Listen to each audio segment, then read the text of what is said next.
And then I thought, oh, I know. Oh, hello. We are live on YouTube, it seems. Hey. It says. Record on this computer. So hello to anybody who's just got a notification saying welcome to YouTube.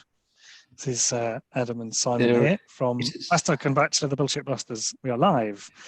So yeah, we're going to get started momentarily. Just going to let everybody in. It is working. Excellent. Hello, everybody. Good morning. Good morning. Good morning. How is everybody doing? Okay. Good. Excellent. I'm having some internet issues this morning, so if I drop out, it's the internet's fault. Just going to be phasing in and out in various quality levels. Exactly. So apologies in advance if I do disappear. It's good. Glad we've got some people on time already. Normally it's silence for the first few minutes and then everyone appears. Just so everyone's aware, we are also streaming live on YouTube today, so that's exciting. Live out to our hundreds of followers. Yes. On YouTube. Millions and millions of people. Exactly. Right. I might just is joining. That is the wrong slideshow. That is a bad start. Just the downside of branding all slideshows very similarly. Exactly. There we go. We definitely need to work on our branding, Simon, I think, and have a new colour scheme that is dedicated just for this. Just for these sessions, yeah, it makes it easier to find, doesn't it? End up just walking you through my SEO packages. Just doing a full-on pitch. Right. Get 10 slides in. Yeah. Right, I'm just going to present this now. So Jen's coming in as well. Share screen. I don't want to share.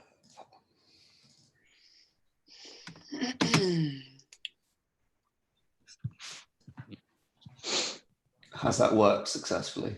Yes, I can see that perfectly. So we're all good. Good.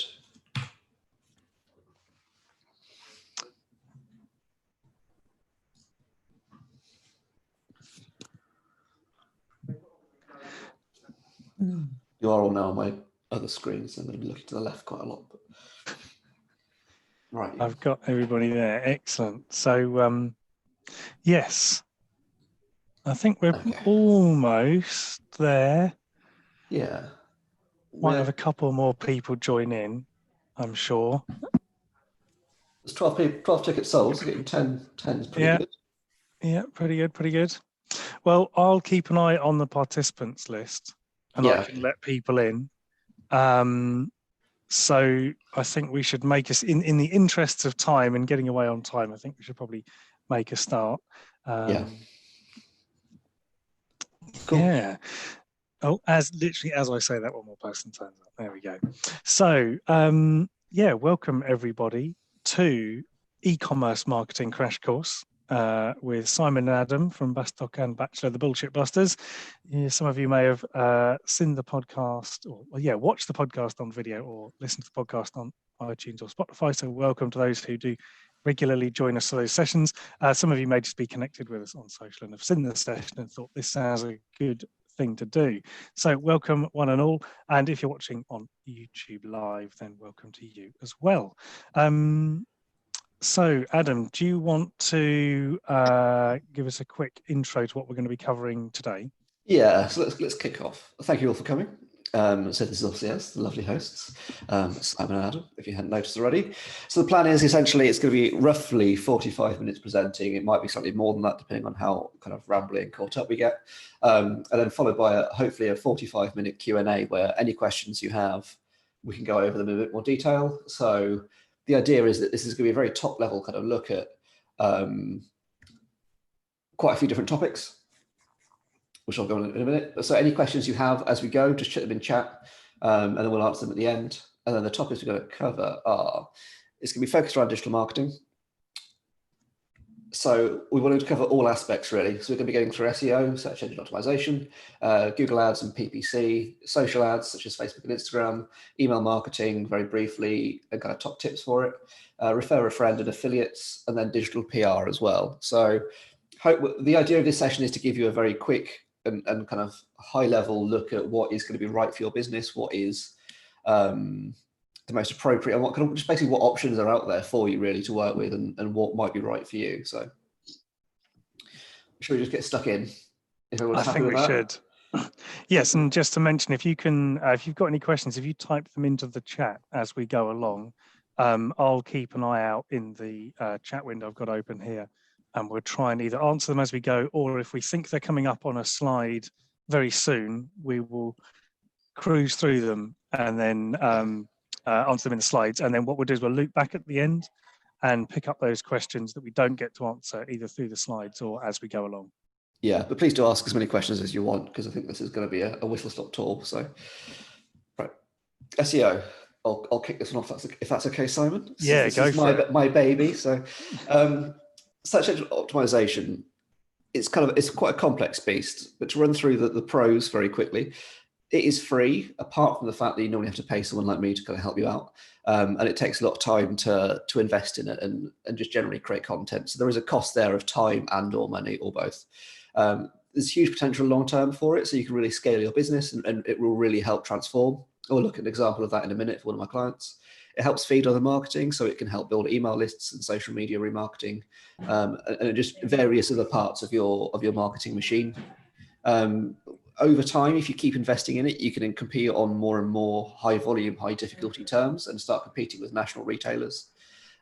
It's often easier to start out with kind of local niche terms if you are just getting started. So if you're searching for something like Brighton cheese shop, it's going to be far easier than if you're trying to rank for the word cheese nationally. And it builds long-term resilience. So this is something that I've seen in the past kind of 4 months or so when people's digital marketing budgets have been at risk of being cut or have kind of stopped entirely in paid media. If you've got good SEO, you can take away your Facebook advertising, your Google advertising, and you still have a business that will be there and it will run. You don't have to rely on their other external channels. That's not to say that other channels are kind of better or worse than SEO. There's entirely valid reasons why you'd use them, but it just lets you not rely on them too much. And it means that if you've got a strong SEO base, you're kind of just a bit more stable as a company in my eyes.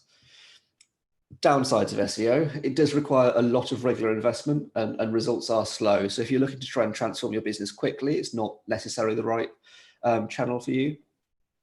You do need to be just kind of strategic with it and put work in. So an example that we kind of discussed the other day, and if I remember this correctly, then correct me, Simon, but the idea being that it's like people think of SEO sometimes like a one-hit wonder where you do it once and then it's done. Similar to if you're buying a house, where if you got someone in to survey the building and make sure that it's not going to fall over as soon as you buy it. The difference is that once you've bought a house, you're then going to invest time and money into it in terms of changing the kitchen and decorating and upgrading certain areas of it and making it a much nicer place to be. And that is essentially what SEO is like with your website, is we can do a technical audit on it and make sure that the website isn't going to fall over, but it still needs regular investment of content and kind of whether that's product collections, new product pages, adding Q&A sections, etc. There's always going to be more work to be done there to make it just a nicer place to be from a customer point of view.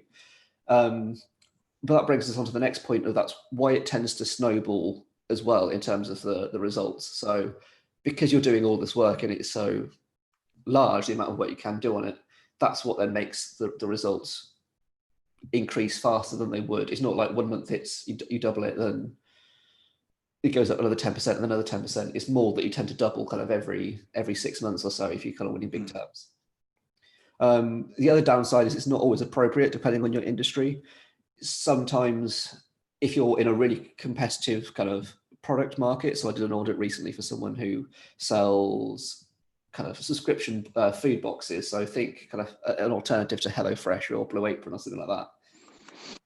It was impenetrable because you've got all these multi-billion-dollar companies that have got huge marketing budgets who are competing on those terms. And it was like, okay, well, maybe SEO is not the right channel here. Focus on Instagram advertising instead. So just a very quickly example of one of my Shopify clients I've worked with. This is the advantage of it in terms of that scale, is that if you continue investing in it and you're constantly writing new blog posts and kind of building your brand, you see far bigger return on investment than you would from any other channel, I think. So we were writing regular, highly specific blog posts. We were building links to that kind of content and answering people's questions, creating very specific collections of products for people searching for quite unique small phrases. And then every new product range that came in, we were researching around it and answering questions. So it's really high effort. But the answer is that after 2 years, there were 71 times the increase of traffic from what they were in the first month, which has obviously transformed their business. And conversion rate hasn't gone necessarily matched that, or revenue's not matched that, but it has just transformed them, and they can do so much more with their other marketing now. Hope that. I think the other thing to note there is that if you were doing ads, you could probably have got to that 71,000 visitors in month 1, but you would have been spending an enormous amount of money. So I think this is where SEO is playing the long game. You know, even if you look in sort of month 12 on that, you know, that's gone up almost 20. It is a slow investment, but you know, as Adam said, you don't need to keep spending on ads. You know, if you decide to afford quite expensive Google ads, then you know your SEO is still there working hard. Yeah, exactly. So with Google Ads, for example, which we're going to go on to the next slide, but if you're spending, like say, £1 per click, which isn't kind of out of the realms of possibility with a lot of e-commerce terms, you're then spending 71 grand a month on Google Ads, which is a huge amount to be kind of committed to as a regular spend. And you know, it can work for your business if you've got that scale, but this client didn't, and you know, they're quite a small business, so they had to just invest in this and spend the time on it, really. Anyway, let's move on. So Google Ads and pay-per-click, that's what PPC stands for. Quite guilty of commonly using the word PPC without actually explaining what it ever is. So the pros of Google Ads, as Simon just mentioned, is it's very quick to set up. If you've got a couple of grand burning a hole in your pocket, we can get it set up basically tomorrow and have traffic driving to your site.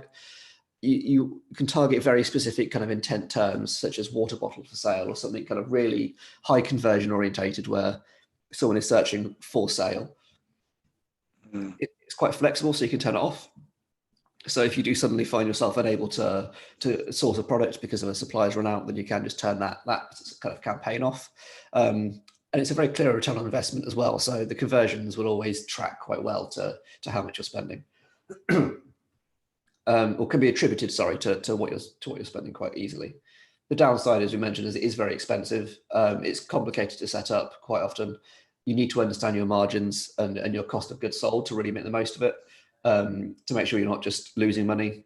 And it does require kind of expert regular care, especially the more complex campaigns get, the more you want someone who knows exactly what they're doing, who can go in there and really optimize for your audience as well as for your kind of product.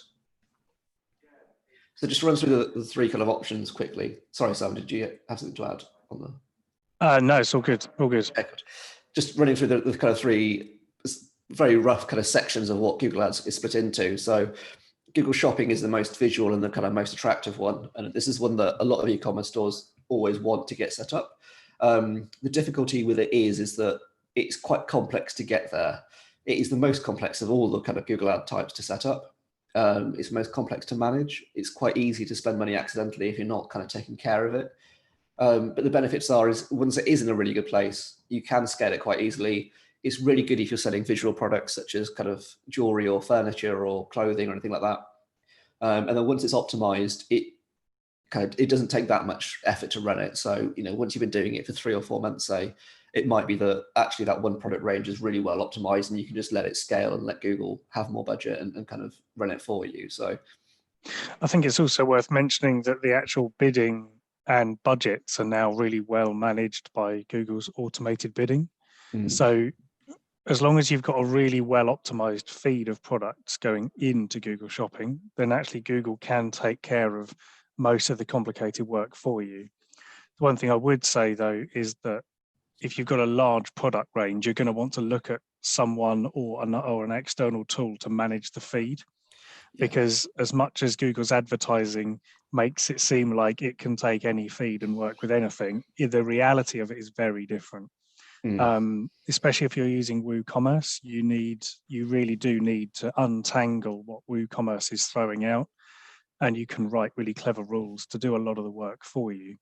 But if you want to, if as Adam said, if you're in a competitive space, so with these examples here, if you're competing with Farrow and Ball, B&Q, John Lewis, you need to be spending money on a feed manager, because they certainly are. They're using experts, who will sit there and poke and adjust and tweak this feed all day, every day to get conversions working. So you can compete with them using some of these feed managing tools. And if you get in touch with us, we can recommend some for you. But I would say like 90% of the work you're doing with Google Shopping is in the feed.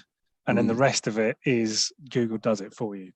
So something I've not mentioned here, just to explain that a little bit further, is the way that Google Shopping works is Google will read your products and then show them for keywords that it thinks is relevant. So that's why you want the feed to be so optimized, is so that Google knows exactly what your product is. It knows the color, it knows the size, it knows the weight, it knows the kind of target audience. So then it can just automatically show it to the right people. Whereas the next type of Google Ads, you control the keywords far more. That was a seamless link, you see. I've got a career in radio. Very nice. Very nice.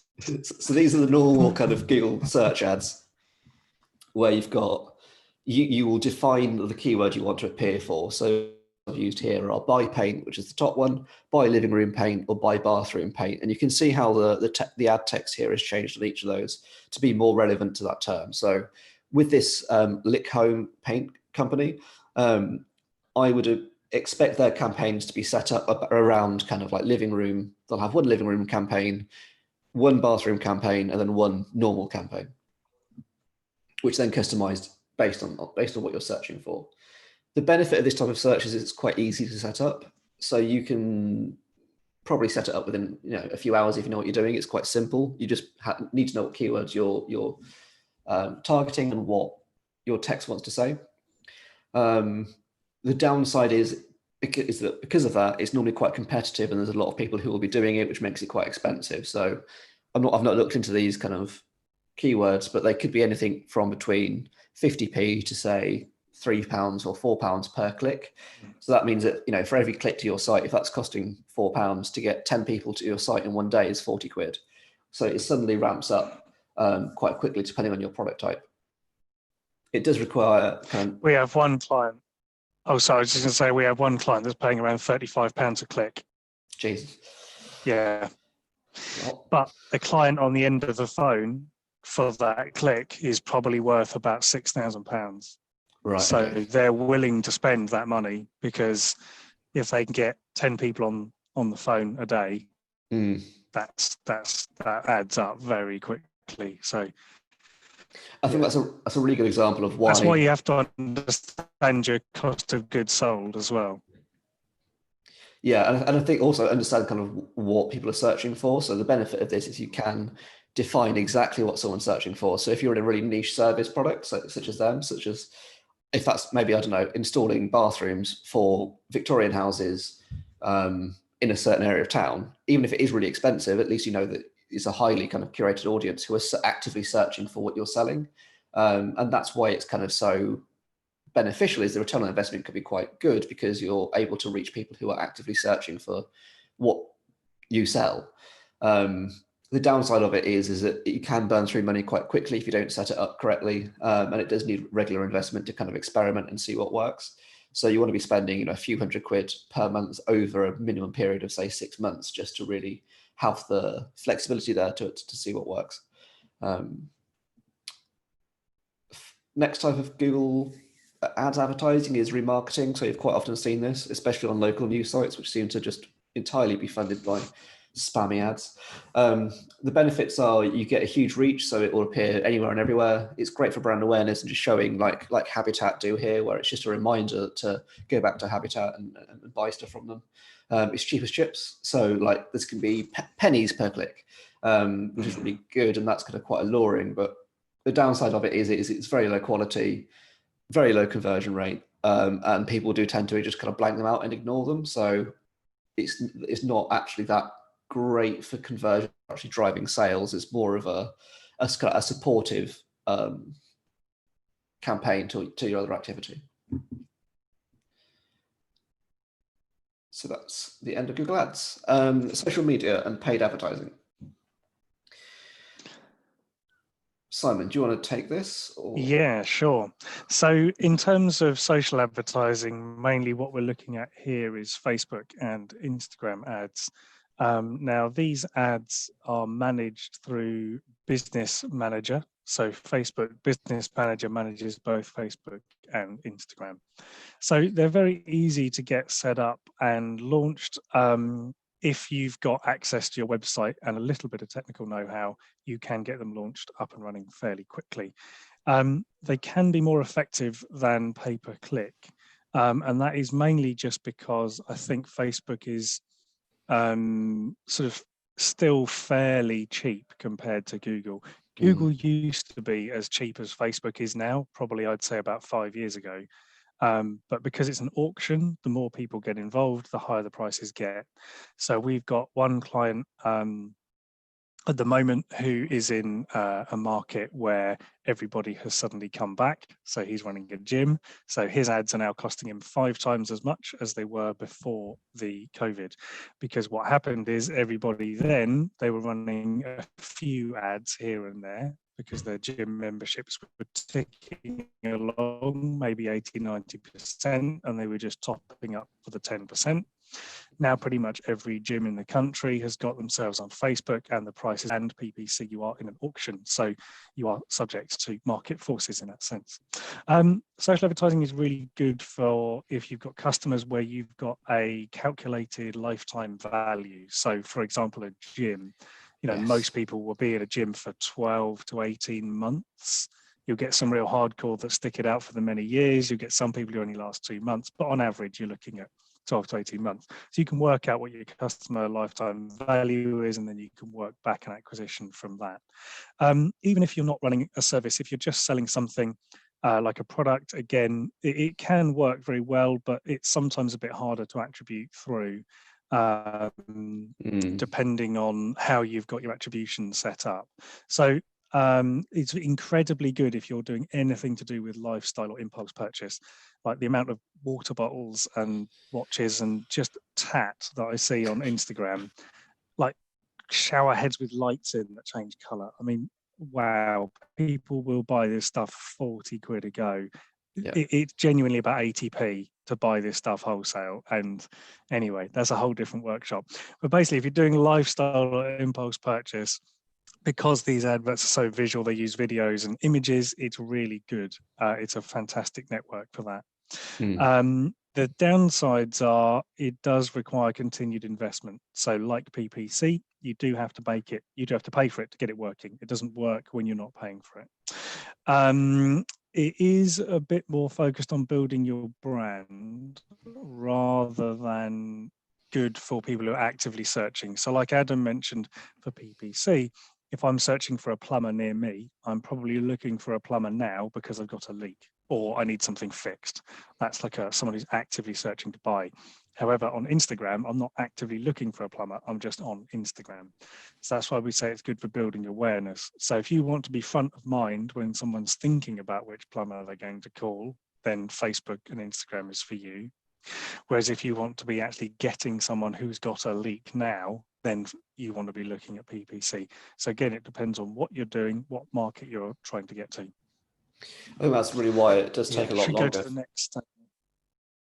Sorry, I think that's why it kind of does require that continued investment as well, because you need to have that runway of being able to get people in front, get your brand in front of people to then see what they do over like a 3-month period, because they're not going to necessarily convert on day one, but they might convert in month 3 if they then buy something from you, which is then still valuable. And it might still be effective, but you need to have that first 3 months of budget just to get to that point of testing. Yeah. This brings us on to remarketing as well within social ads, which...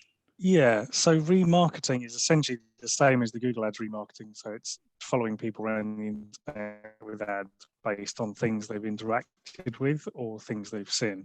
So Google really only works well for retargeting products or web pages. Instagram and Facebook takes it a step further. You can target people who've been to your Eventbrite page. You can target people who are on your mailing list. You can target people who've interacted with your Facebook or Instagram profile. So there's lots of different ways you can retarget. So the retargeting opportunities on Facebook and Instagram are much larger. It is very effective. It's great for bringing people back to the checkout. It's great for consideration purchase. So if you're thinking about buying a product or service from someone, these ads can be really good at reminding people that you exist and also bringing them back to your website to hopefully convert. It's very easy to set up retargeting. As long as you've got your pixel on your website, it's super easy. You can put the pixel into Eventbrite, you can put it into MailChimp, you can put it into pretty much everything. The only thing that is a little bit more difficult is linking a product catalog on Squarespace to Facebook. It's not impossible, it's just a bit more difficult than everything else I've mentioned. Pretty much everything has a box that you paste one number into and click go, and it's done, and everything else is mapped. It's just that one particular thing on Squarespace. If you do need a hand with that, remember you can always just get in touch with me or Adam and we'll happily point you in the direction of how to get that set up.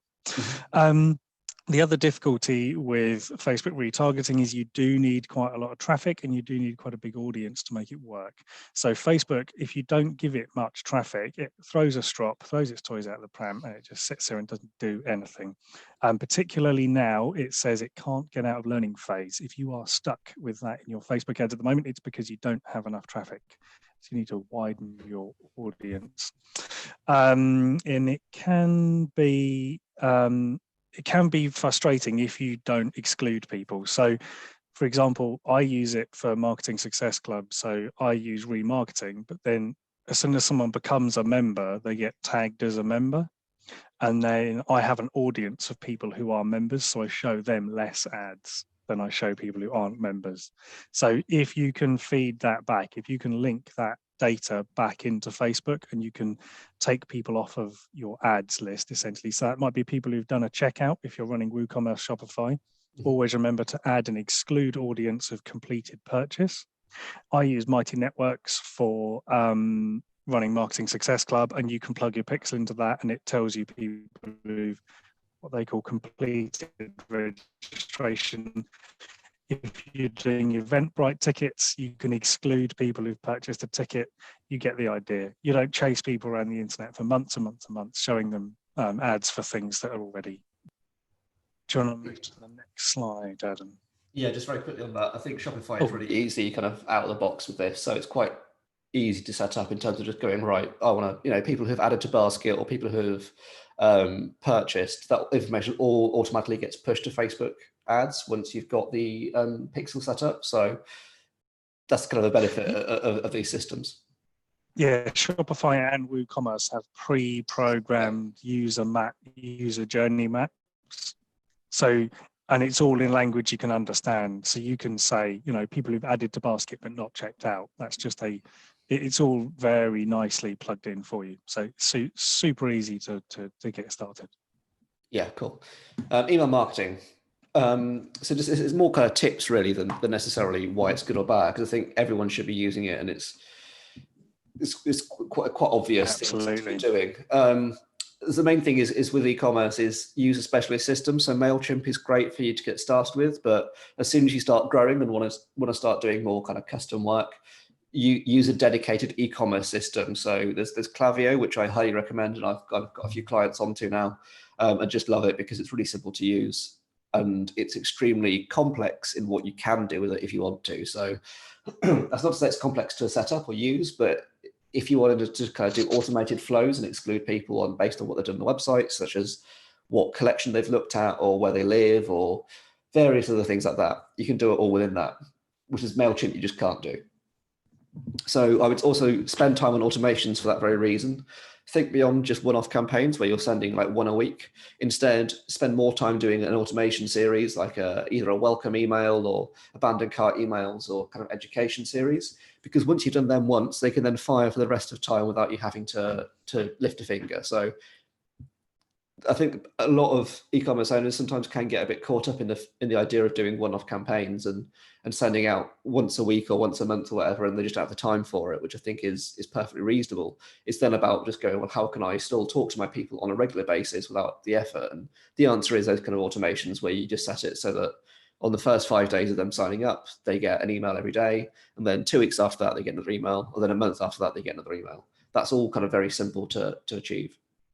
So add value to win account signups, and I think both me and Simon are of the opinion you should always try and avoid discounts and minimize kind of just immediate pop-ups. I think pop-ups do have a place, but again, with something like Klaviyo, or I think MailChimp does this as well, where you can set a delay timer so that it only pops up after, say, a minute or two of someone on the site, just so that it's not annoying them and you don't get a higher bounce rate on the site for various other reasons. Back in stock notifications, also a really good option. Again, I think Shopify and Klaviyo does that kind of natively, where you can just set also, if you have an immediate pop. Oh. We lost Simon. I think we have internet issues. Oh, sorry. I think there's a delay between me. I was just going to say with the pop. Sorry, I was just going to say with the pop-ups. Yeah, with the pop-ups, if you have an immediate pop-up, it can be really bad for Google Ads, because Google Ads thinks you're a spam site. So if you're running Google Ads, you can't have immediate pop-ups, because it then doesn't read your site and pops for e-commerce personally on exit intent, which is when you move your mouse up to that other tab to go somewhere else and it pops up and says, hey, could we interest you maybe in something? I find any other form of pop-up to be just really annoying personally. Yeah. The only ones that I've done is like if someone's on researching a product, and you can base it on the page they're on, is then do a pop-up that's like, do you want to find out more about this? Sign up to then learn more about this product, which then triggers an automation email of like 3 emails saying, well, here's how you insure it, here's how it's delivered to you, and here's the accessories you might want to buy with it as well. So it's a very soft sell, and it's more of an educationary thing than it is like a give us 20, here's 20 quid off your next purchase, because that might not actually be with the, I think that the main thing there is money's not often the issue with buying. It's more about that trust and kind of authority, or knowing they're comfortable to buy it. So I think it's definitely about the customer understanding what is for sale and what the benefits of that product are. I think if someone's going to another tab, they've either suddenly just remembered they need to add something to their online shopping for their Ocado before the window closes, and that's where your email is going to work, because you've got an abandoned cart to bring them back. Maybe one of their kids walks into the room and interrupts that purchase process. There's lots of different reasons why people stop buying in that flow. And I think people who then suddenly throw a discount in are basically saying the price that you're seeing on the website is definitely wrong. It's always available cheaper. And to me, as soon as I see a pop-up with a discount code, I know that buried somewhere in that site, we're going to be able to get, at least 20, 30, 40, 50% off that product by just doing a rudimentary amount of Googling.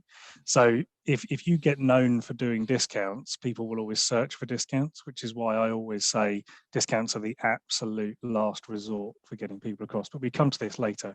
But I would say for emails, it's a really great opportunity to tell your story, to tell people about why you do what you do, why you're different, why is your product, better, more rewarding.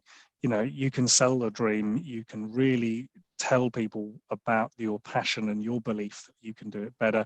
And let's say you're making a product that saves rainwater on a drain, for example. You can give people maybe 5 other tips to save water around the house. Because, if someone's looking at that product, it's something they're conscious of, it's something they're thinking about. You're not trying to directly sell what you're doing, you're just helping with a bit of an education, establishing that you know what you're talking about and building that trust. So, always go for trust and educate with emails, I would say, overall. Yeah. Oh, another quick thing that I think someone mentioned yesterday when we were discussing this is product announcements is a really good way of just kind of re-engaging people in quite a simple way, where if you've got a new product line coming out or a new product range, just send that email to people as a way to kind of educate them and get back on the site, because they might not see it on social media, they might not see it on other channels, but it's quite an easy way of doing that one hit kind of campaign, which, we're not saying don't do one-off campaigns, but don't be scared about email because of that, the time commitment. So yeah, I think that's all on email marketing. Let's move on. Refer a friend and affiliates. So this is a bit more complex, I say, maybe. So affiliates, I've kind of run these in-house for companies before, and I've built websites that make money based on affiliate models as well. So I kind of know it from both sides. They are, the essential concept behind it is that someone will click on a link, such as this view deal green button here. That'll be an affiliate link that then links through to Homebase. And then if you buy something from Homebase, the website that this is on will get a percentage of that sale. They will only get the commission if a sale is made. So the benefit of the affiliate model is that it's quite low risk for retailers. It doesn't look like advertising necessarily. So if you search for best dishwasher or best washing machine or best insert, product here, most of those results will be affiliate websites where they're making money off people searching for those terms. For that reason, it can help with SEO, because if you can get onto one of those pages and get a brand mention and get a link from these kind of big affiliate sites who are linking out to you, so like T3, The Independent, both kind of really high authority sites that do it, you can kind of get a benefit there, but it depends on how it's set up, which I won't go into. So it's not foolproof, but it can help. It helps build your brand awareness, more importantly. You only pay when sales are made, and it can help you scale quickly, because if you get a couple of links on a few high traffic pages, you can win from their traffic. So if you do get a link on The Independent on a best dishwasher article, you as an individual website probably can't rank in that same position that The Independent can. So you're better off just working with them to try and get a slice of that organic search traffic. That's a whole different strategy. Anyway, so yeah, I think the benefit with affiliates is it can scale, and you can reach a lot of different websites quite quickly and drive a lot of traffic to your site from using their kind of existing audiences in their web. The downsides are it's normally quite expensive to set up. So it's historically, when I've looked at this, it's normally been a couple of grand to get the integration with a platform like Awin, which then means that with someone like Awin, it's got two sides to it, whether there's the advertiser, which is yourself, so the e-commerce store that is signing up to then be a merchant and share their links with people. And then you've got publishers, and the publishers are the people who are looking for the links to then put on their sites. So to kind of get into that network and that system, it's normally a few grand. Something I have seen recently is Awin do have a small business package set up, which I don't know how much that actually costs yet, but I've emailed them about it. So if you are interested, do let me know, because I'll keep you up to date on that. It will also be it's time consuming and costly to run month on month afterwards as well. Normally a few £100, again, just kind of fees within the network, but also you have to approve transactions so that any sales are coming through, you have to say whether it was legitimate or not, such as, was it fraudulent, or was it a return, was it cancelled, etc. So you have to kind of manually manage it a little bit. And then also you want to have someone who is going out to different publishers to kind of sell yourself and say why they should link to you. So I think if you're in in weddings or in hotels or in anything kind of quite aspirational like that, it's really good, because there's a huge amount of people out there who have got websites dedicated around hotels and wedding fairs and all that stuff that you can then try and get in front of with those kind of really high intent existing audiences. But you need someone who's going to be constantly going out and talking to those people and trying to get new people onto the market. So there's an example here of if you were selling something on your e-commerce site for £100, you might be willing to pay that publisher 10% of the sale. But then the network fee is going to be like 3% of the sale as well. So that means that you're then paying £13 per sale. That might be quite a cheap cost of acquisition depending on your marketing strategy, or it might be really expensive. It just really depends on what you're selling. Again, this brings us back to why it's so important to know your cost of goods sold and to know your margins. And really, if you're in a high margin product, then it might actually be worth it. So historically, the clients that have done well out of this were selling either artwork or they were selling kind of gifting, where the volume was so high on certain articles that it made sense. The margins were still really good because they owned the full production. They were quite vertical, where they were manufacturing it and selling it rather than just buying it in from a retailer. So there's many reasons why affiliate is a good model, but I think it's a slightly more kind of complex and advanced one that's open to you when you're at a certain position of growth and when you're ready to kind of make the leap and go, right, let's turn this into a really big business. Anything else on that, Simon? No, I think that's pretty much everything on affiliates. Cool. The easy version of affiliates is refer a friend. So the good news is that you can just do, there's quite a few apps on Shopify and WooCommerce, which is just refer a friend. So this taps into your existing audience of like loyal customers, which as a small business, you probably do have. They're really cheap and easy to run, builds loyalty, you can snowball quite easily. So like, I know Bulb is probably the most famous kind of refer a friend one, where it's an energy company where you both get £50 if you sign up. So it's instantly like, well, I think I personally have made about 600 quid just referring people to it. So why wouldn't I shout about it now on here is a thing as well. It's very low effort, so the apps kind of do a lot of the work for you. And if you're doing email marketing, it works really well as like an onboarding message or as something to mention on the bottom of emails. The downside is you don't really reach those audiences of maybe bloggers or publishers who have got that existing audience. So it's quite a small scale. And you need to be clear on your communication with it as well, and make sure that it's mentioned everywhere without being too desperate and beggy. I think also the other thing I would add is that if you are going to do refer a friend, it needs to be really simple to understand from the user who's sending it, but also the user who's going to be claiming it. So for example, this is a really good idea, like 20 quid for you, 20 quid for a friend, 20 quid for you. There's no ambiguity. There's no 20 quid for a friend if you purchase from this category and spend more than £50 and check out before the 14th of August. That's not going to work. It's got to be a blanket deal of, £5 each, or share a tenner, or there's lots of different ones that work. But keep it simple to make it work, I would say. And I think keep it generous as well, because it's often going to be quite cheap for you to manage it. So if you can build a really good relationship with your customers, they're naturally going to just share, your product with people. So, especially if you're using a referral thing for something like a long customer lifetime value, like a gym or a membership, then you can afford to give away like a month free to both people, because you're probably going to get another 3 or even 6 months out of both of them for doing that. Yeah. Digital PR. So this is a little more complex and interesting. This is the thing I've been looking into quite a lot recently as a solution, because it does link into SEO quite nicely, where we want, links from high authority sites coming to ours. So some of these examples here are like the Independent at the bottom. And I think one's Home Living at the top as well. I can't remember which one it is, but the idea being that you as a brand want to be kind of going out there and making a lot of noise about yourself to raise your brand awareness, to build links to you, and to generally just get people to your site through referral traffic. I think the easiest way of doing it is to get reviews of products. So if you're selling clothing, just sending those out to people to get feedback on, and especially probably homewares as well, it works quite well. You want to be focusing on the national press, but also on industry specific press. So if you're like a B2B product selling, drain covers, you want to be mentioned in the drain cover industry quite a lot, and in those kind of magazines that are highly specific to those audiences.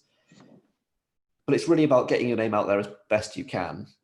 The cheapest way of doing digital PR that I have found is a company called Pressloft. I've not used them yet, but they're a few hundred quid for a single release, I think, and you will access their database of publishers and kind of people who are actively looking for products to talk about. So that's quite a good way of doing it. There's also a couple of other services that I use called Help a Reporter Out and Journalink, but they're less kind of e-commerce focused, so they're kind of quite noisy. The reason why you'd use it, because I wanted to explain a little bit about it beforehand, is that it is a huge help to SEO. It helps build brand awareness. It does have the ability to transform your business quickly. So to give an example of this, one of my clients one from earlier actually, they got a link from The Guardian on a product review of one of their products. And literally overnight, they had jumped about 5 to 6 positions on all of their keywords because of that authority of that link, and because they've gone, well, The Guardian's highly relevant, it's highly trusted, therefore we trust this site a lot more. And it was a small business, so they didn't have that many links to start off with. That then meant they could compete on a lot more keywords, and they were getting quite a lot more traffic, and it was a good kind of step up in terms of traffic numbers. So they were then getting to their site as a result of that increased position in Google. So that's what I mean by it kind of transforms the business quickly. I think it's essential to future proofing as well. So the more your kind of brand is out there and known, the more people are searching for it, and the less reliant you are on other marketing methods again.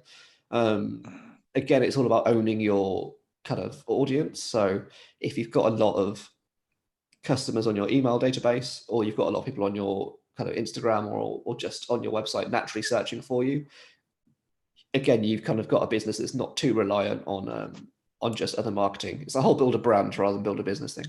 And competitors might not be doing it. So this is a big reason why I want a lot of my clients to put their hands in their pockets and invest in it, is because their competitors aren't doing it.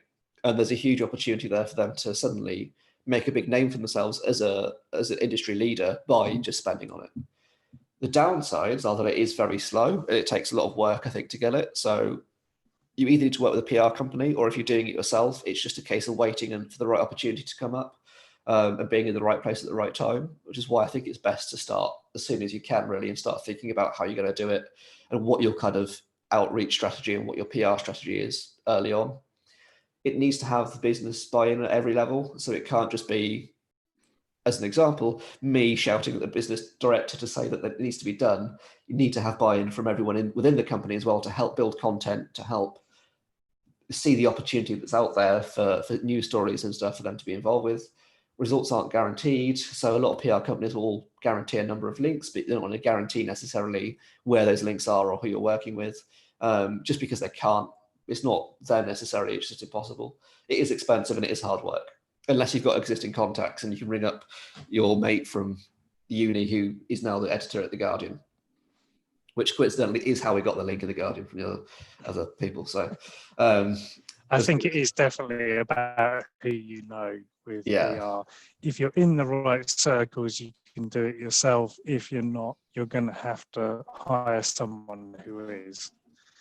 And those people obviously have quite a closely guarded network of people, but the good people will be able to show you other similar articles they've got in various places and say, well, I know this person who can do this.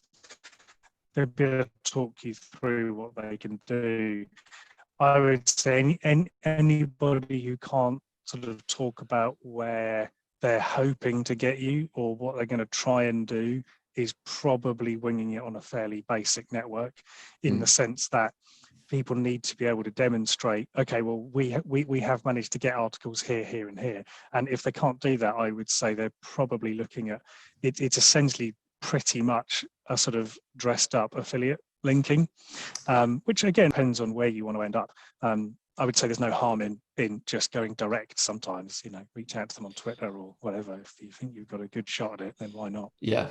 That's the thing I was going to say there, but I can't remember what it was.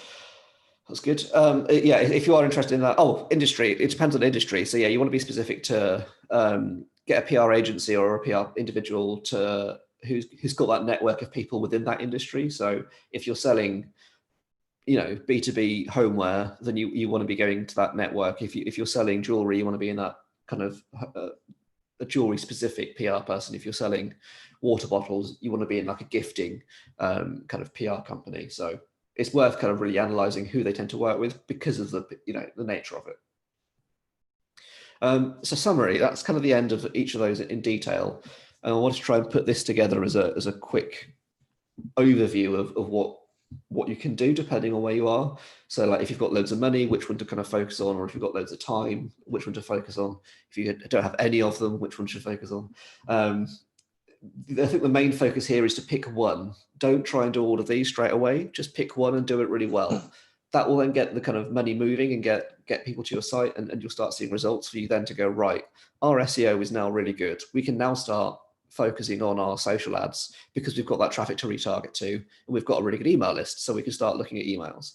Or it might be, okay, well, we've really scaled up our Google ads, so we're doing as much as we can with that. We've got loads of traffic coming in and loads of sales happening, and we know what keywords we're now getting sales for. So let's focus on SEO on those keywords and really try and reduce our reliance on Google ads for that. So a lot of the problems that I've seen or chatted to small business owners for e-commerce over the past kind of 5-6 years is people want to be doing everything.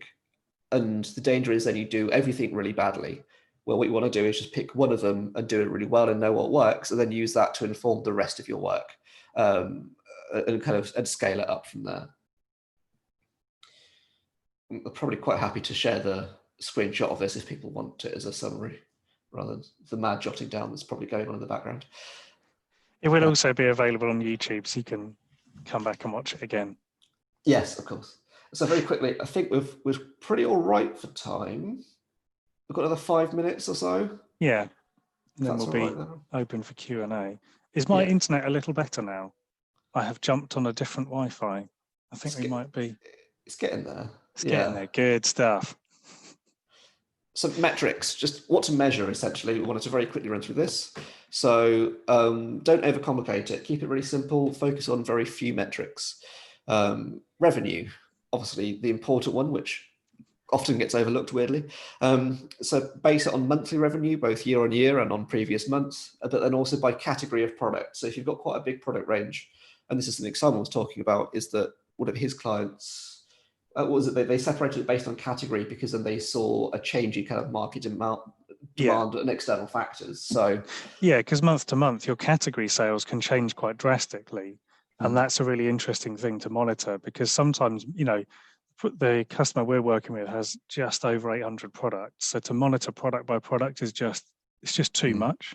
Whereas if you do category sales, then actually he can see that, well, actually product sales in this category have gone up, and then try and work out why that is. And is there then something we can react to with PPC or with Facebook ads to kind of try and drive that more?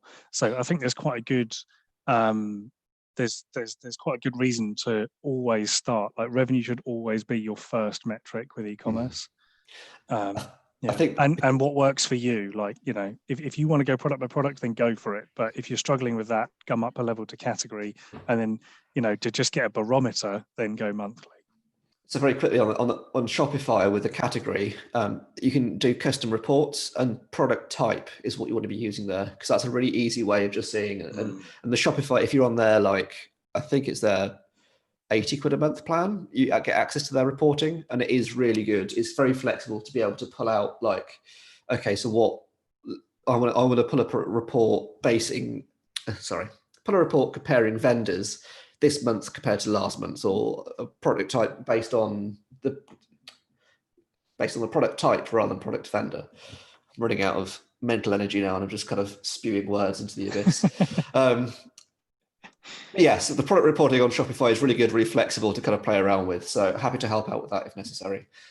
The reason why we're saying revenue as well as one to focus on is that quite often people get caught up on conversion rate. Conversion rate is really important to look at when you're investing in your site and making sure it's improving. The downside is if you suddenly do a really good PR campaign and get 10,000 people a day on your site from that, your conversion rate is going to go through the floor, and suddenly look really bad because you've suddenly got this huge spike of traffic. But then your revenue might spike as well, but your conversion rate drops. So it's important to kind of look at these as a whole rather than just looking at one individually.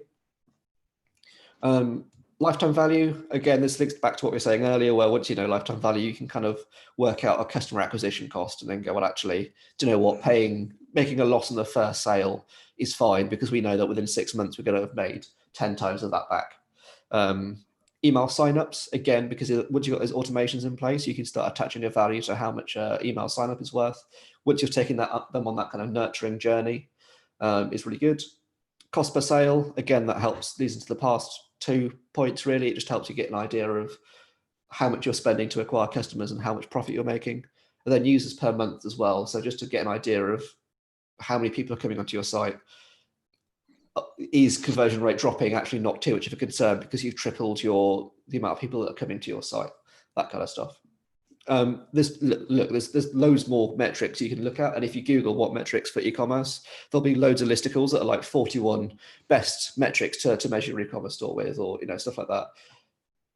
These aren't necessarily the ones that are right for you, but I think they're just a really good basic starter set of, like, just look at these, don't worry too much about the rest until you know what you're looking at, and then from here you use these to inform the rest of your business decisions rather than them kind of becoming these vanity metrics. Do we want to go through this section, Simon, or should we open up? Yeah, sure. Yeah, I can go through this. Okay. Oh, I love this. I always forget about this bit. This is my favourite saying, is that good marketing won't save a shit product, is what it normally says. But yes, indeed, indeed.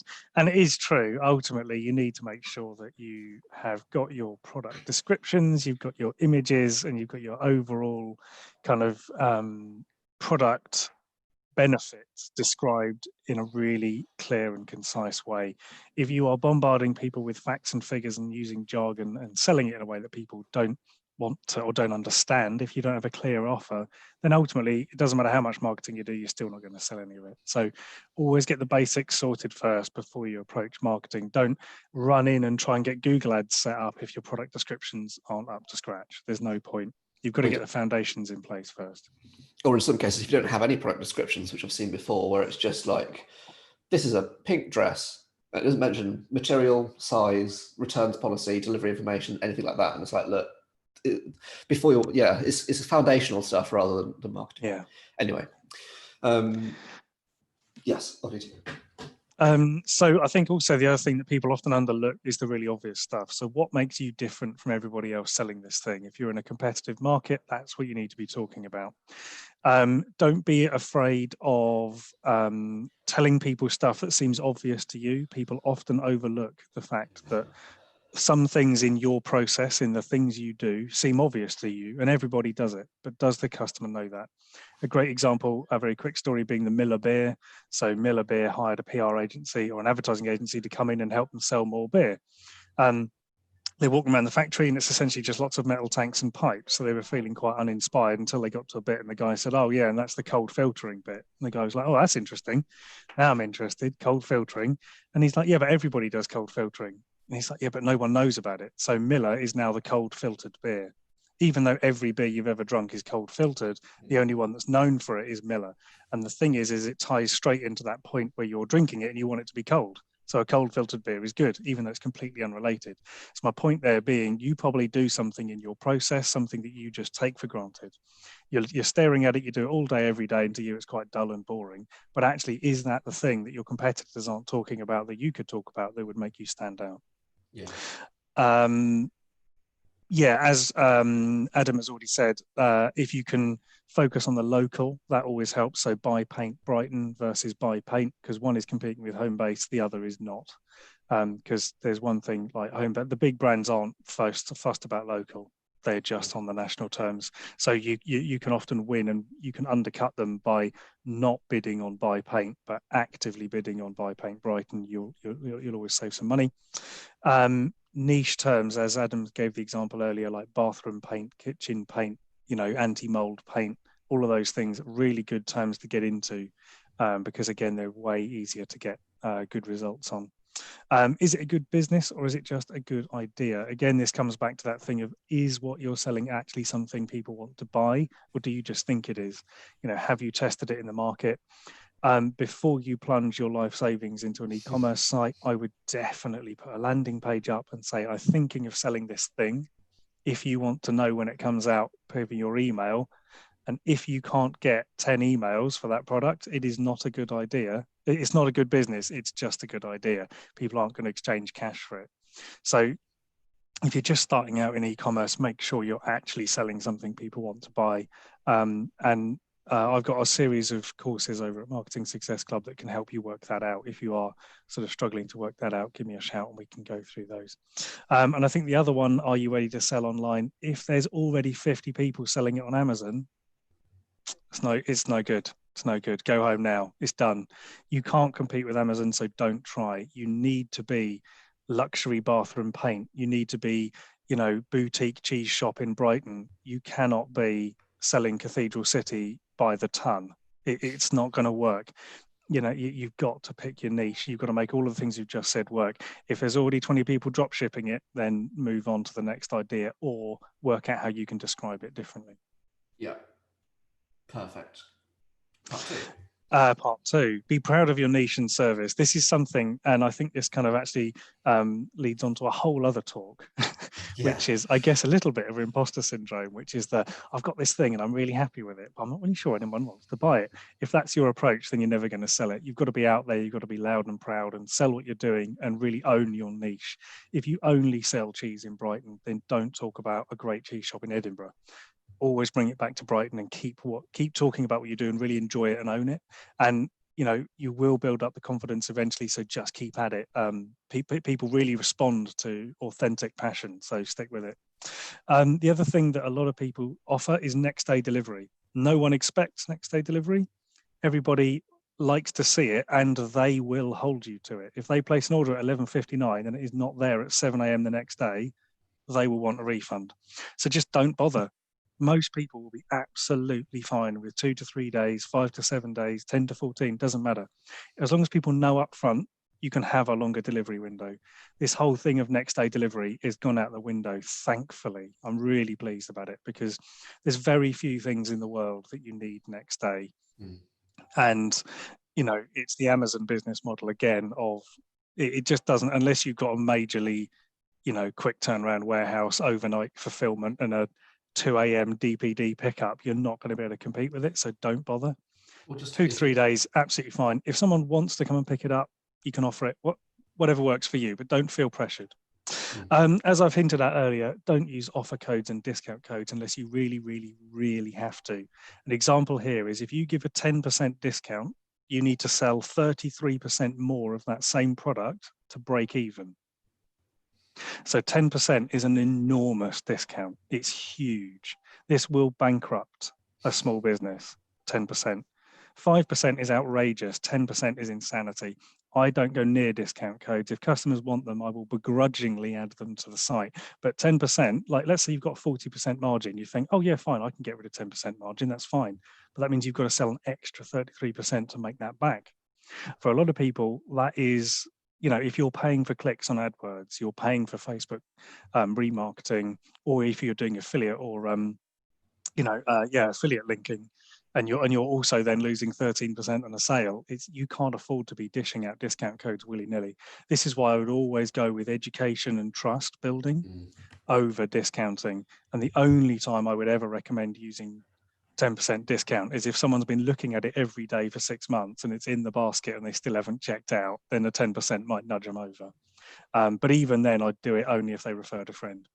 The other thing you can do, which we won't shout too loudly about, is perhaps your product may have been on sale for 10% more than it is now for the legally required amount of time before you then offer a 10% discount.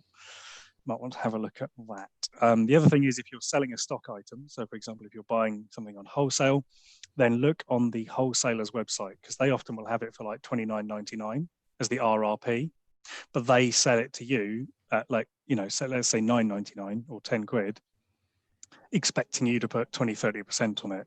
So they're kind of providing you that high price so you can make it look like it's discounted. So like Sofa Warehouse, bathroom, what's it called? The bathroom store. I don't know if you've ever been walking through a town centre and then just on the real outskirts of it, there's the bathroom store. There's never anybody in it. The lights are off and there's a shop and it's like open for 10 minutes on a Tuesday. Essentially, all that shop is doing is selling everything at like 200% more. So they can legally get around the thing saying it's been on sale for 6 months at $2,000. Then they can stick it on their website saying was $2,000, now 400 quid. That's essentially how the big boys get around it. As a small business, it's much easier, especially if you're wholesaling. But the other thing to bear in mind is it is illegal for a supplier or wholesale to force you to sell at an RRP. There's some very famous test cases went through the courts last year on this. So if you're buying something in as stock and they say you have to sell it at $99.99, they're not allowed to do that. You can sell it at whatever price you want and they're not allowed to do it. Some wholesalers and suppliers will then limit your stock. They'll throttle you, is what it's called. So essentially, if they catch you doing it, they then cut you off. You can complain to the Monopolies and Mergers Commission and they will enforce your contract for you because they are looking for people doing this. So there are some fairly big government bodies on your side if you are in this position. But it's a useful fact that not many e-commerce people know. And I think that is the end of my mini rant on how to sell online. Yeah, it's a good start. I think there is a probably entire hour-long round that we could have over that. Probably best Yes. with beers and wine and stuff. But I was going to say, yeah, we'll wait for a next wine evening and then we'll really get stuck into that. I think. Yeah. So very quickly, just wanted to shout out about this podcast, which I highly recommend, by Chloe Thomas. So there's two that she runs. She just launched the second one. One is eCommerce Master Plan, which just kind of talks with various business owners, kind of large, small, normally businesses that have started smaller than grown, and kind of how they've achieved that and the problems they've had along the way, as well as then also Keep Optimizing, which is more kind of a technical, kind of very specific. So if you're doing email campaigns, how to get more out of them. Still quite interesting and quite accessible, I think, for small business owners. It's not done in a hugely techie way that some of the SEO podcasts I listen to are, and it really pisses me off. It's kind of real advice and it's quite kind of tangible. So check those out. And then I think this is now the final slide. So we will be following up with an email that contains 5 things, one of which being a link to Simon's course, which is Getting Marketing Working, which I'm sure we can talk more about later. Shopify and Klaviyo links to get you signed up and kind of more information on those. There'll be a link to our podcast and YouTube series, Bastock and Bachelor's Business Bullshit Busters, a Make Your Offer Amazing course, and then also my SEO videos. So if you've got any questions on SEO, there's like a whole bank of stuff, both me talking to camera as well as ones with Simon, where we talk kind of about various SEO topics. So that'll all be coming over to you. But for now, that is the end of the presentation, and we are now in the full party question and answer section. So we will now move over to chat, and I will stop sharing the screen. Hopefully that doesn't kill everything. Excellent. I've been out of focus that entire time, which is slightly annoying. Yeah, so Q&A. Feel free to unmute yourselves if you have the ability to do so, and just ask questions, feedback, throw abuse as you feel fit. Open to all discussion at this point. It's nice to see some other people.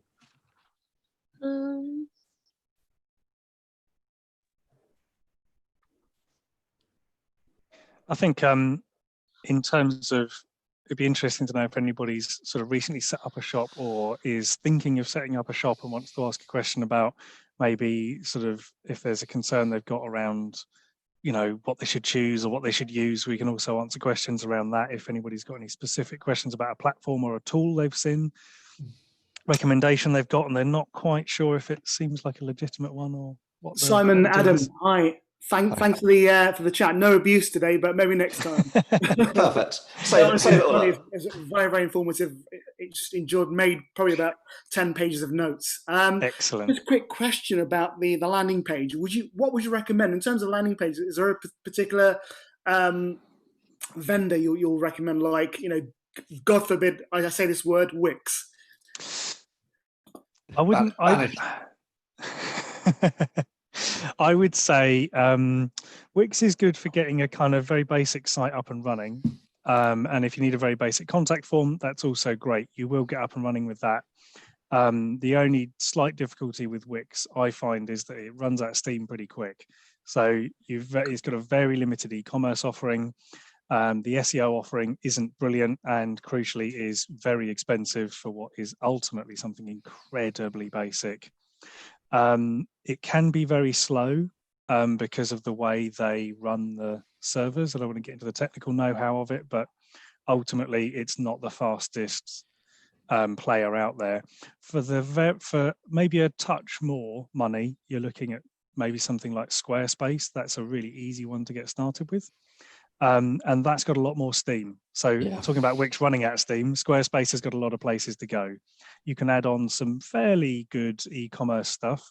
That'll last you up to maybe 10, 15 products out of the box without needing to do much at all.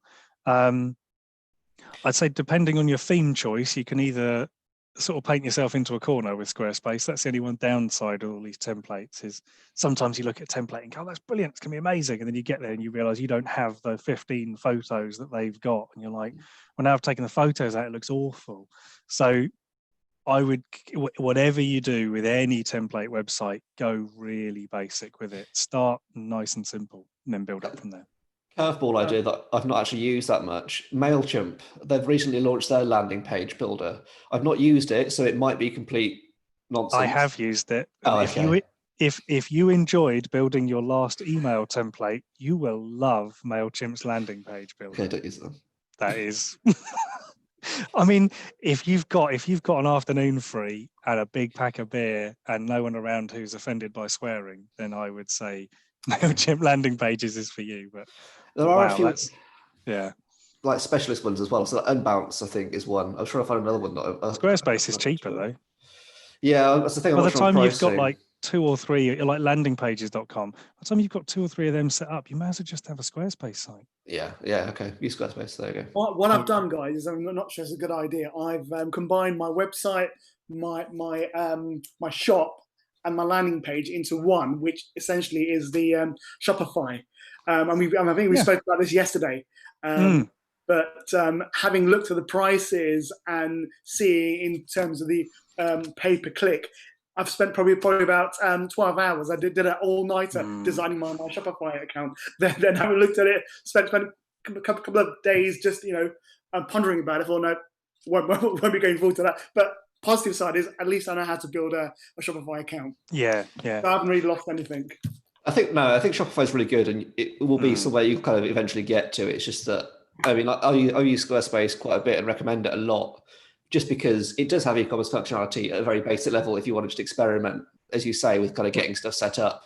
But it's not great for scaling. And I think where Shopify takes you from that doing, I don't know, maybe like $5,000 a month, and Squarespace is starting to creep to them going, right, actually I want to do $500,000 a month. Shopify will handle that. Yeah, I think that's Shopify better than WooCommerce, because I use WooCommerce. WooCommerce is really good, but you've got to have a bit of a developer head on, I think, in order to get the most out of it. Also, I would say WooCommerce is rigged with tripwires. It's like you can really easily just download a plugin, install it, and like break the whole thing. So I would say you've got to tread quite carefully with WooCommerce. The other thing that I find with WooCommerce is there's some rogue plugins out there that promise a lot and then deliver very little. I'm going to go big here and say LearnDash is one of them. They've spent all of their time on marketing, and the marketing for that plugin is absolutely exceptional. The plugin itself is 2 stars at best. Really? I mean, it's an absolute nightmare. Like, once you've got the other 5 paid plugins you need to make it work, it's good. But my God, I mean, I've been developing WordPress websites for 5 years, and that nearly sent me over the edge. So I would say some of the things with WooCommerce is they're incredibly technical, and the marketing of it doesn't mention it because they don't want you to know that it's going to take you hours and you have to buy other paid plugins and stuff. So I would say WooCommerce is exceptionally powerful, and a lot of the stuff we build for it on our agency side, we always use WooCommerce just because the level of customer we're dealing with is generally at that stage, or they want something very custom. So we've got one guy who runs a fencing company, so he's selling stuff like that needs delivery on a lorry. So his delivery requirements are really complicated, and there's no way Shopify is going to get anywhere near that. So for him, WooCommerce is the only option. However, we've had another couple of customers come to us, and we've looked at WooCommerce and said, you know what, it's just a bit too much. You may as well just build a Shopify site because that handles it. So, but I wouldn't say one is better than the other. I'd say they're both exceptionally powerful platforms. It's just that one maybe needs a little bit more know-how and a bit more kind of treading lightly, or it needs a more considered approach for WooCommerce. It's just more, it's about being which one's more appropriate than kind of better. And I think there's a couple of clients I'm working with where we're starting to reach the levels of, we probably do want a custom WooCommerce site, and it's a question of when can we afford to do that to make it even better. But Shopify has taken us from doing $5,000 a month to doing £500,000 a month or whatever, in terms of sales. But it's now like, well, we do actually kind of want like a more customized checkout or like product pages that have got 5 variants rather than 3. And, it's little things like that. But I think the benefit of going onto Shopify is that you'll quite quickly learn what you do want and what the limitations are for the WooCommerce site. So it's quite a good way to spec out a WooCommerce site almost, because you'll go, well, actually, no, I do actually want to be able to deliver stuff on a lorry at 4 p.m. on a Tuesday, as well as ship it to like internationally with no tax on. but only tax on the 4th day of the month. And it's like, well, if you've got a developer there, you can do all that. Shopify, you can't. But if Shopify gets you to the point where you kind of have that scale. So WooCommerce also plugs in. I mean, this all changes in January, which is infuriating. But like current EU tax laws for VAT, it's just, I mean, my God, if you want some bedtime reading, that's a nightmare. However, there's a really cool service called TaxJar, which plugs into both Shopify and WooCommerce, and it handles all of that for you. So if you're VAT registered and you're selling stuff globally, it handles global VAT for you. It is a subscription, but your accountant will thank you for it. And I would work out what your accountant's hourly rate is, and then look at how much TaxJar is, and work out which one you'd rather be paying. yeah. And yeah, it's good. It does like your EU VAT return for you, so it's phenomenal in that sense. But that's only for digital services, of course. For actual physical products, no one knows. So we got a letter from HMRC because we were once registered for selling products, and it just said VAT is changing, but we don't know what to. So like, great, thanks. So the official guidance is there is no guidance. Brilliant. By the time you all add all these plugins, Simon, it's going to work. I mean, I looked at the plugins on Shopify. I mean, so some of them are quite expensive, 70 quid, 80 quid. I mean, by the time you add 4 or 5 plugins, it's going to, you really need to have a really good product and really good, view to make it worthwhile. And this is why I was saying earlier, like, if you're not like, don't set it, basically sell it, then build it.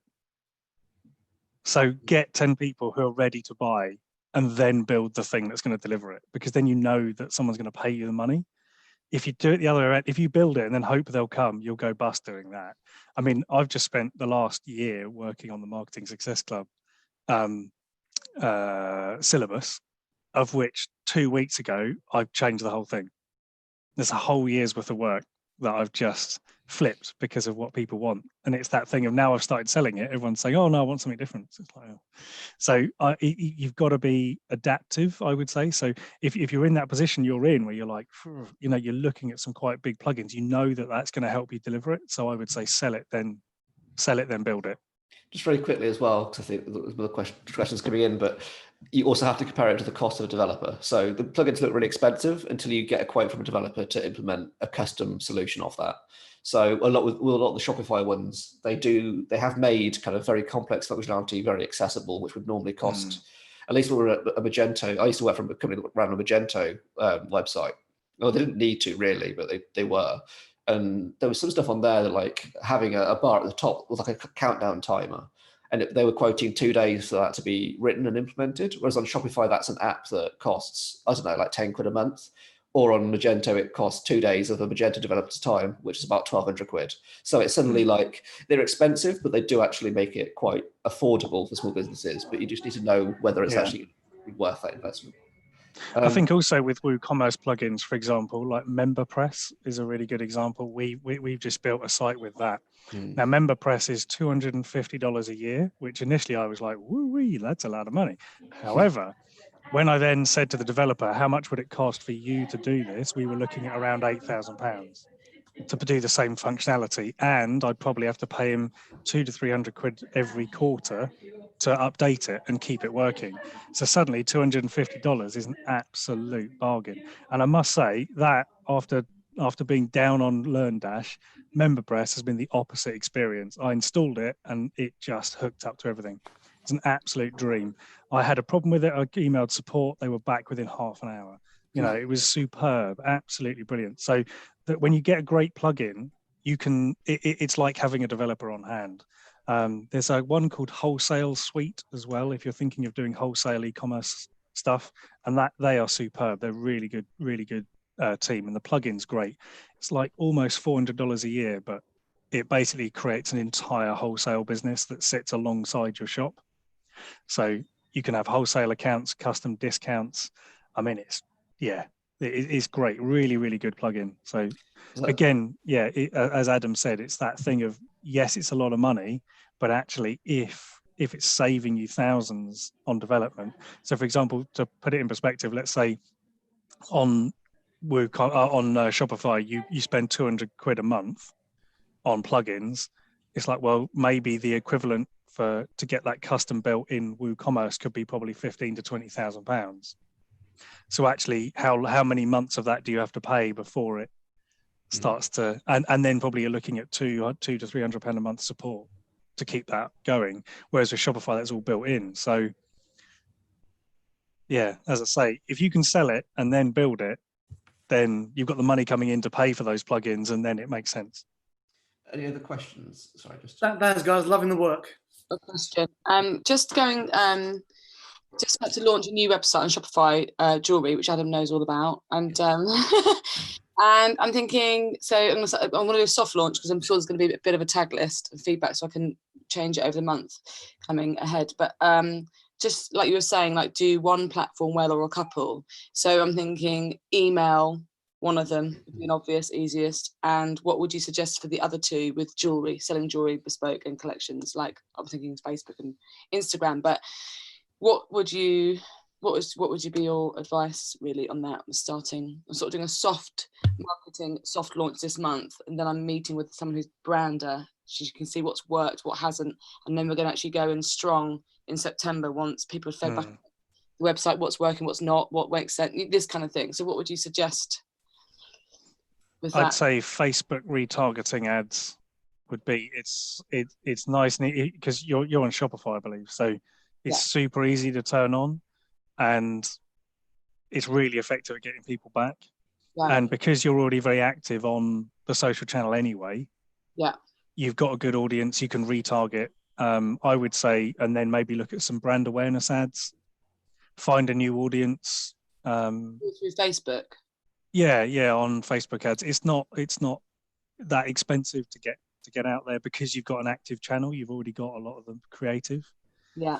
And then I would then say it's probably worth starting to look at what your traffic is, what's selling well, and then I would look at creating collections and then some content around that, and then starting to build out the SEO. But I'd definitely get some traffic to the site first, and let the market, as you will, tell you what it's interested in.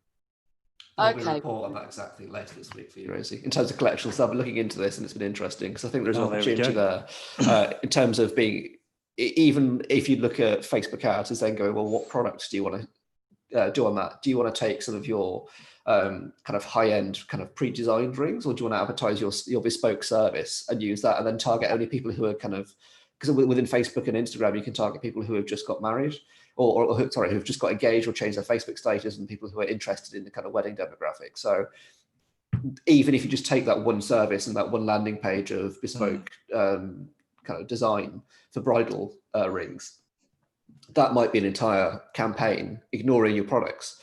So I think it would be worth kind of thinking about from your side what you actually want to advertise as well, and then kind of build it back from there a little bit. Like the collections, which are sterling silver gold plate, then the bespoke, like literally section it up and just test it. Yeah, I think so. Because I think like with bespoke stuff, it might be that Google Ads is actually really good for that as well, where it isn't necessarily as good for like the rings and for the bracelets and stuff. Yeah, they're all different and different markets, really. Yeah, well, it's thinking about your customer audience and blocking it out based on them, and trying to carve it up, not accurately, but you can just go, right, people who are getting married, that is one audience, and this is the product I've got for them. Kind of the cheaper end of the jewelry stuff, where it's more people who just want to treat themselves to a one-off piece, that are kind of maybe 30s and earning X amount. That's this person, and then you've got like more really expensive stuff that's targeting a different audience. So it's just about segmenting it up a little bit. I think also I've got a lot of stock in one particular area, and I think maybe I should focus on selling that stock because that's money, dead money. Yeah. The other thing you can do, which isn't immediately obvious in Facebook ads, is when you're doing retargeting ads, the ads it kind of builds for you are dynamic. So let's say you look at a product A, B, and C on the website. It then shows you an ad of product A, B, and C when you suggest building the ads. But actually, what you can then do is you can add to that a collection ad or a single image ad, which is another product you sell, and that can go out to the retarget audience. So you don't just have to use the dynamic product ads. You can also then say, I want to show this ad, which is other products I sell. So of the stock you've got, you can show that to anybody who's been to the website, anybody who's subscribed, anybody who follows you. You can build up a large retarget audience. It doesn't have to be based on products they've looked at. Okay. So that can be a good way of cross-selling, upselling stuff as well. The other thing I would consider, especially with the bridal, is Pinterest. I don't know if you do much on Pinterest. Yeah, and that's on my list actually. Yeah. Yeah, I would get on Pinterest and treat yourself to a few what they call pins. Yeah, So they're sponsored pins. Yeah, and because you're on Shopify, it's a one-click connect, and you can have buy now within Pinterest, so people can buy your stuff from within Pinterest. Yeah. You have to pay for the Pinterest. I've got a Pinterest account, but I haven't linked them up or anything.